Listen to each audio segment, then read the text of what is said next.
In this video, we are going to take a look at one of the fastest methods available to transfer funds from abroad to India. So there's this platform called Wise, and in the past I've heard that it takes about 3 to 4 days before the verification process is complete and for you to get the money credited into your Indian bank account. But recently I had someone transfer money from overseas, and the credit was as quick as probably making a UPI payment within India. So in this video we'll be taking a look at the process of setting up an account and transferring funds. So you create your account with your name, phone number and email address as usual, and then on the interface hit send money, and you'll get a list of currencies that you'll want to send from and the recipient currencies. The transfer fees are different from currency to currency. So you can select whatever suits you the best and hit continue. But as in, I'm talking about the person who's sending money from a foreign country to India. Initially I had attempted PayPal, thinking that PayPal to PayPal transfers are instant.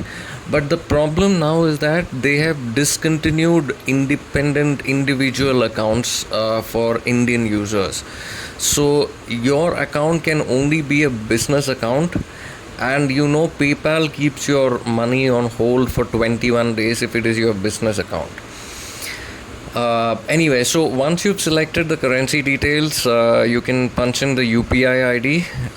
This I found to be quite fascinating, of the recipient, and the transfer is instant provided it's one of the top banks which have smart transfers enabled.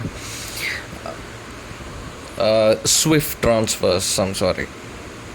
And as far as I know, I think HDFC Bank, ICICI Bank, Axis, SBI, and some of the other top banks would be preferred, but you'll have to look into the details more. So I first attempted entering the UPI details of Paytm Payments Bank, but you can see I got an error message that this bank doesn't support international remittances.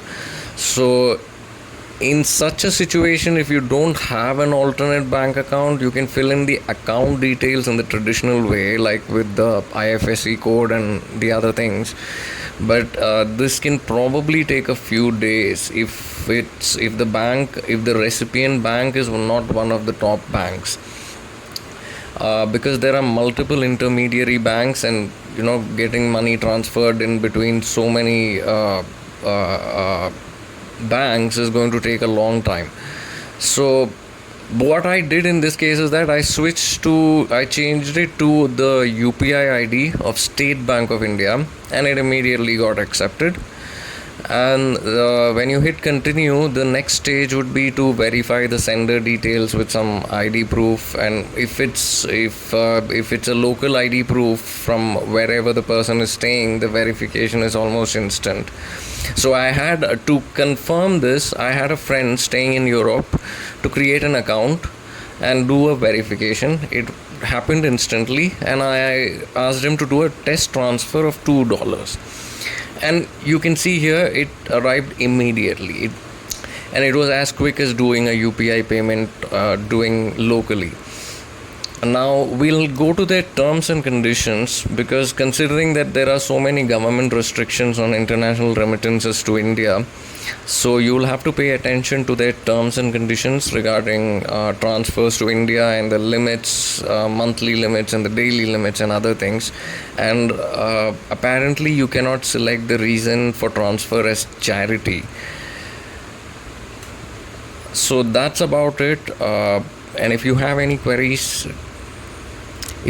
questions, please post them in the comments section, and thanks for watching this video.